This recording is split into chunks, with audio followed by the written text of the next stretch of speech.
Diversos cultos ou seitas, como preferirem chamar, foram sendo revelados ao longo do tempo. Desde os mais perturbadores envolvendo suicídio coletivo, também há outros que acabaram se desfazendo por ação de pessoas que se juntaram contra esses grupos. Mesmo assim, até hoje cultos existem e continuam manipulando em massa e ameaçando pessoas que vão contra eles. A indústria de adolescentes problemáticos continua firme e forte. Membros da cientologia estão infiltrados no governo americano e tem pessoas famosas que fazem parte deles. Mas a história que eu vou contar hoje é mais simples. A visão de um adolescente que quase caiu em um desses cultos.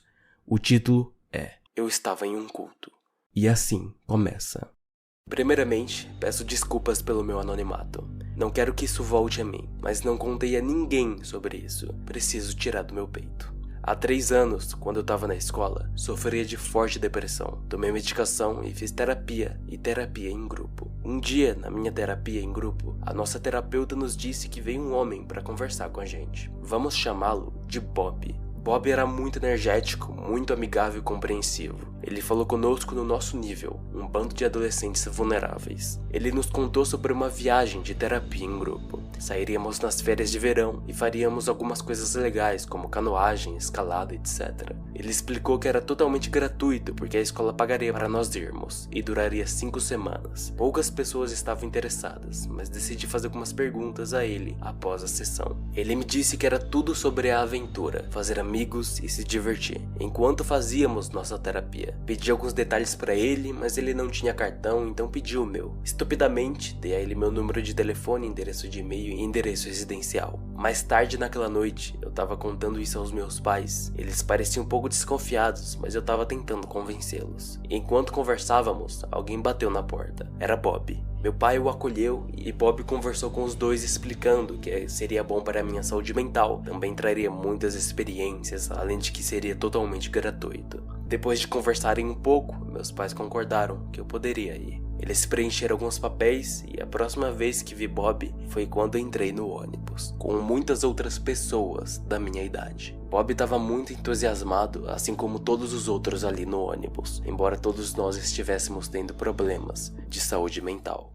Bob explicou que em nosso primeiro dia faríamos um curso de aventura e construiríamos uma jangada para ajudar no trabalho em equipe com nossos colegas campistas. Dirigimos para o norte até um acampamento murado. Era enorme. Quando descemos do ônibus, todos tiveram que fazer um check-up físico. Foi desconfortável, mas presumi que fosse para ter certeza de que poderíamos participar dos eventos. O médico foi muito minucioso. Quando saímos, não conseguimos encontrar nossas malas, então achamos que elas foram trazidas para nossos quartos. Mas quando chegamos aos nossos quartos, elas também não estavam lá. Perguntei a Bob e ele disse que não podíamos usá-las e que também não poderíamos usar os celulares. Ele pediu todos os nossos telefones, eu e os outros meninos do meu quarto recusamos, mas ele disse que estava no contrato que assinamos. Relutantemente, todos nós desistimos de todos os nossos bens e ele nos deu esses macacões feios para vestirmos, porque não gostaríamos que nossas roupas bonitas ficassem sujas. Fizemos algumas atividades e foram divertidas,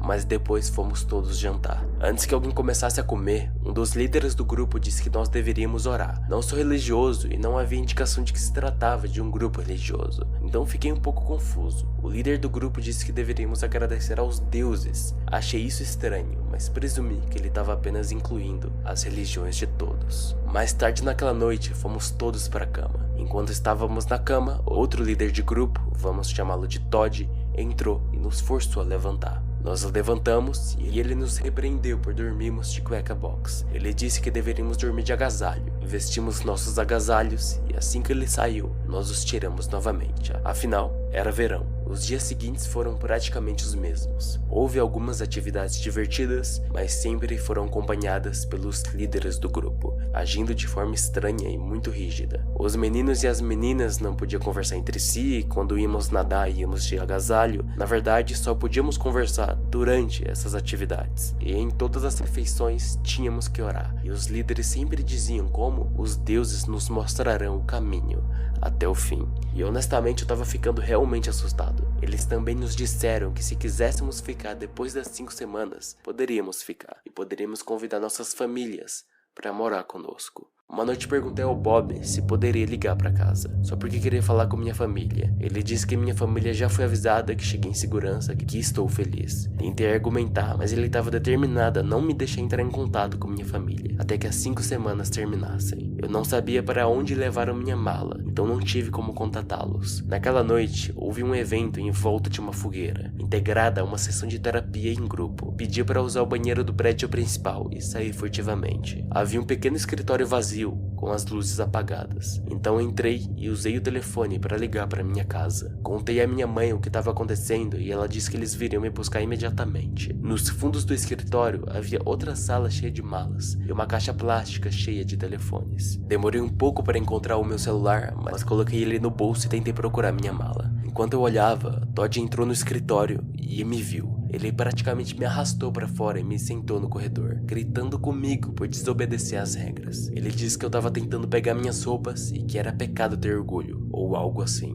Ele me levou de volta ao grupo e disse aos outros líderes do grupo na frente de todos. Os líderes ficaram bravos com todos e começaram a repassar as regras. Fomos todos mandados para a cama, sem jantar. Na cama, eu tava no celular mandando uma mensagem para o meu pai, que disse que eles estavam chegando agora. Certifiquei-me de que os outros meninos não vissem que eu tava com meu celular. Eventualmente, meu pai mandou uma mensagem dizendo algo como: "Estamos lá fora, venha agora." Então eu praticamente pulei da cama e corri o mais rápido que pude, passando pelos líderes do grupo que tentaram me impedir de sair correndo do prédio. Descendo a estrada de terra até o carro da minha mãe na beira do acampamento, com os líderes me perseguindo, meu pai saiu do carro e me trancou com minha mãe. Os líderes do grupo estavam dizendo que eu não tinha permissão para sair, e meus pais assinaram um contrato dizendo que eu não posso ir embora até que as 5 semanas acabassem. Meu pai recusou e eles tentaram abrir as portas para me tirar de lá. De alguma forma, meu pai voltou pro carro e as portas foram trancadas antes que eles pudessem me tirar de lá, e meus pais me levaram para casa.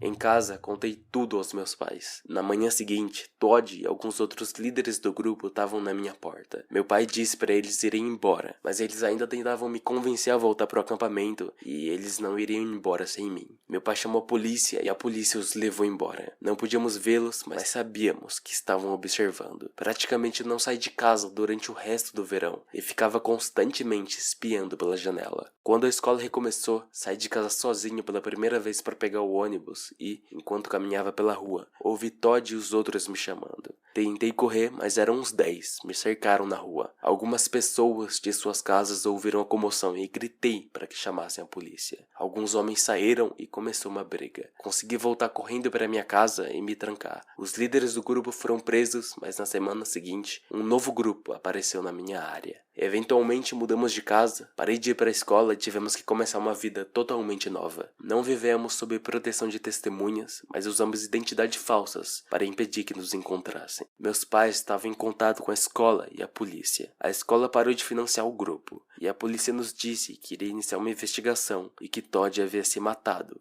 enquanto estava sob fiança. Não sei muito mais do que isso, mas espero que todos os meus colegas no grupo estejam seguros. O grupo perseguiu o usuário e parece perseguir até hoje. O que será que teria acontecido se ele ficasse as 5 semanas? E o que será que aconteceu com os colegas dele? Ele chegou a responder algumas perguntas e fazer algumas atualizações, mas ele não tinha as respostas do que aconteceu com os colegas dele que ficaram, nem o que aconteceu com os outros líderes do grupo, apenas que tinha uma investigação rolando. O usuário não quis falar o nome do culto por motivos de não atrapalhar a investigação da polícia nem de qual lugar ele era, para diminuir a exposição dele na internet. E assim ficou a história. Com exceção que ele voltou 4 dias depois de publicar isso, no dia 3 de março de 2017, fazendo uma pergunta num subreddit de ajuda, para saber como apagava as mensagens que foram postadas por ele. Estranho, mas podia ser só alguém novo no Reddit. Só que, meia hora depois, ele faz uma atualização do post dele. Isso não é verdade. Fiz parte de um grupo de terapia especializado em ajudar adolescentes com problemas de saúde mental. Não era um culto. Desde então, decidi voltar ao grupo. Não responderei mais perguntas sobre este assunto. As pessoas na época entraram em alvoroço. Será que o culto achou ele de novo? Só aquele relato teria sido suficiente para acharem ele e pegarem a conta dele? O usuário não falou mais nada por pelo menos 6 anos, onde ele revelou tudo.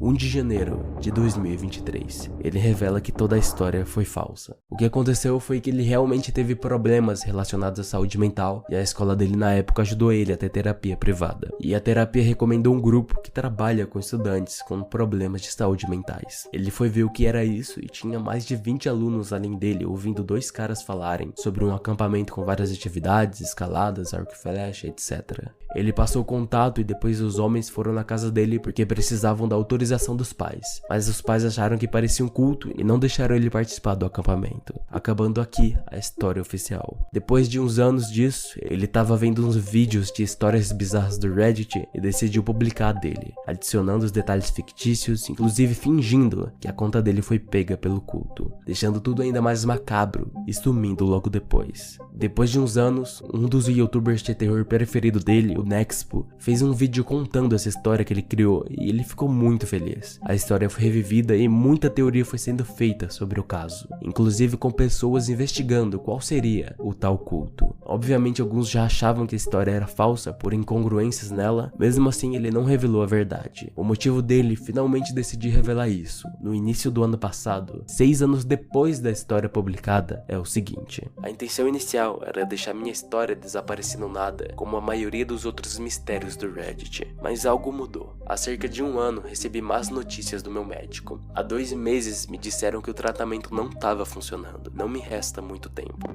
Desde que eu era adolescente sempre tive um fascínio por todas as coisas assustadoras. Esse fascínio me ajudou a superar alguns momentos difíceis, especialmente recentemente, quando precisei de distrações do mundo real. Passei inúmeras horas em hospitais e clínicas, investigando mistérios online e alimentando minha obsessão pelo estranho e maravilhoso. Também passei muito tempo lendo teorias sobre minha história e estou feliz que alguns de vocês a acharam interessante. Mas eu não poderia levar isso comigo pro túmulo. Junto com as cartas para minha família e amigos, tive que deixar uma para vocês também. Ao pessoal do subreddit Confessions e do subreddit RBI, ao Nexpo e seus fãs, e a todos que passaram algum tempo explorando essa história, obrigado. Espero que vocês consigam manter vivos os mistérios da internet e continuar fazendo essas comunidades online funcionarem. Por favor, lembre-se de fazer o que você gosta, como eu fiz, enquanto tiver tempo. Essa é a história de hoje. Até a próxima. Tchau.